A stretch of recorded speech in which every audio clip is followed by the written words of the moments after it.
সারা পশ্চিমবাংলায় 1 তারিখ থেকে শুরু হয়েছে রোড সেফটি উইকস অবজার্ভ করার জন্য। সেটা 7 তারিখ পর্যন্ত চলবে।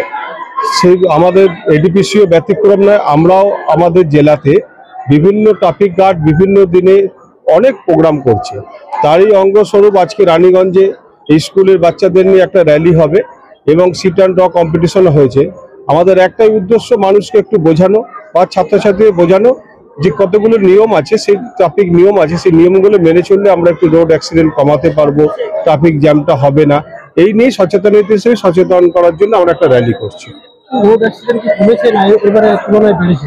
কমেছে, প্রায় 60% কমেছে। আমরা এই যে ট্রাফিক নিয়ন্ত্রণ বা রোড জ্যাম, রাস্তাটা এরকমই জ্যাম হয়ে যায়, সেই বিষয়ে আপনারা কি ভাববেন? Raniganj town is a congested একদম, কিন্তু একটাই রাস্তা গেছে NH-60 বলছে NSB রোড, যেটা রানীগঞ্জ টাউনের থিকলি পপুলেটেড এলাকার উপর দিয়ে গেছে। অনেক টোটো চলে, অনেক গাড়ি চলে, বিভিন্ন বাঁকুড়ার যোগাযোগ ব্যবস্থাও মানে যোগাযোগের মেন হার্ড লাইন বলে অনেক গাড়ি এদিকেও আসে, তারা যাতায়াত করে। আমরা চেষ্টা করছি বিভিন্ন জায়গায় ম্যান করে যাতে কিছু কমানো যায়। আমরা একটা টোটো নিয়ে আমরা একটা চিন্তা ভাবনা করেছি, দেখা যাক টোটো সবাইকে নিয়ে স্টেক হোল্ডারদের মিটিং করে আমরা টোটোটাকে যদি একটু নিয়ন্ত্রণ করা যেতে পারে কিছু জ্যাম কমবে। এবারে আপনারা জানেন সুখের খবর, হয়তো আর 8 মাস 9 মাস বা 10 মাসের মধ্যে বাইপাসটা চালু হয়ে যাবে।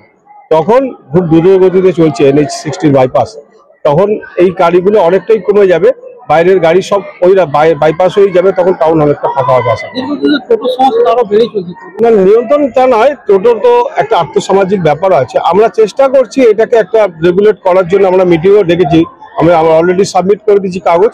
সেটা দেখা যাক বিভিন্ন বড়ভাবে একটা মিটিং টিটিং করে তারপর আমরা টোটোটাকে কিভাবে রেগুলেট করা যায় দেখছি।